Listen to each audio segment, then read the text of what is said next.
So, Dave Benton, you won the Eurovision Song Contest for Estonia in 2001. You mentioned today at the conference that some people said that you were cheating in a way because you shouldn't have really been representing Estonia. Can you tell us a bit more about that? Well, yes, that's true. It happened.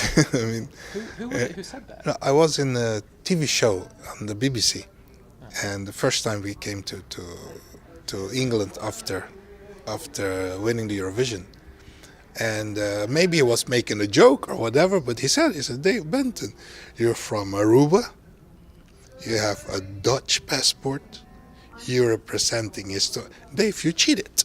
Actually, you cheated. I said, but how is that? And he said, I bet you don't even know the national anthem of Estonia. Listen to this. Which ones are they? And so luckily I knew it.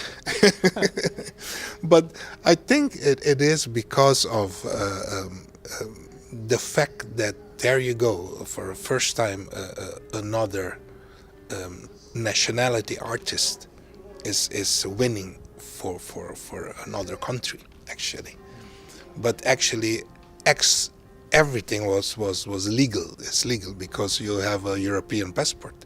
Yeah, I mean, thanks to Holland who colonized us. exactly. And we also, and Celine Dion won the contest. Yes, of course, as of well, course, and she's of course. from Canada, and so Yes. So there have been other examples. Exactly. So how did it feel back in 2001 when you realized that you were going to win, and not only that, but you were responsible for Estonia's first ever win in the contest? It was undescribable, superb. The feeling what's going through you and everything, the people around you, the fans and everything. I mean, you've been working all your years. I mean, now at the age of 50, you win the Eurovision. A little boy from Aruba, moving all over North and winning the Eurovision. It's sometimes we still talk about it when we watch all the entries and all that, and sometimes I tease my daughters. I go like, "And your father won that. We did it." It's a big thing. It's a big thing. And how was it then that, as you say, you have quite a varied heritage, Dutch and from Aruba and so on. So how was it that you ended up representing Estonia? Today, my wife. It was my girlfriend. I moved to Estonia. From Oslo, I moved to Estonia, and I had 3 years there already that I was living there, and I started my career again in Estonia, performing and all that. So it was one producer who used to work for me in doing my backing music and all that. He called me and sit with me and asked me, listen, I have this song. Would you like to sing it for us? And I tell you, by God, my answer crossed my heart up to die. I told him, if you're sure we're going to win it in Denmark, I would say yes. And he goes like, I don't understand you. And I said, then you have to find somebody else. So I do it only if we're going to win it in Denmark. I don't understand you, Dave. He said, so it's up to you. And then he called me back. He said, okay, we're going to win it in Denmark. I said, good boy. And then we do it. Then I do it.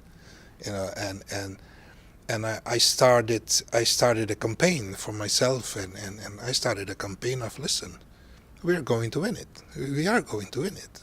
Just being positive and believing constantly in it, saying it, and we're going to win it. And even in Denmark, they call this friendly arrogancy,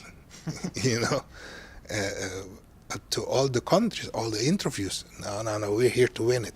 Don't you worry, we're here to win it. And when the 12 points started to fall, I was shaking, to tell you honestly. I was literally shaking. the 12 points kept on coming and kept on coming and kept on coming, and yes, we did it. So what do you think was your secret? What was the magic ingredient in the song? I think and I believe also that it's not only the song. It's you. It's you. What you do with people you talk, how you introduce your country, introduce yourself, but you have to have a good song. And I believe also there's the same thing with Conchita Wurst last year. She traveled around and everything, making herself known to all countries and making herself loved to all countries. And then on top of that, she had the great song. It's a good song, good performance. And it worked. It worked. And finally, if I can just ask you one last thing. Have you heard the songs this year? And if you have, do you have a favorite already? I have to go home and do my homework. I haven't done it yet. Okay. I do it every year, but like my daughter told me yesterday, you're going to the conference, you haven't heard the songs yet. Said, I hope they don't ask me about it. But okay. No, I haven't heard them yet, really. Okay, well, thanks very much for talking. You're welcome. Sure, thank you. Thank you, guys.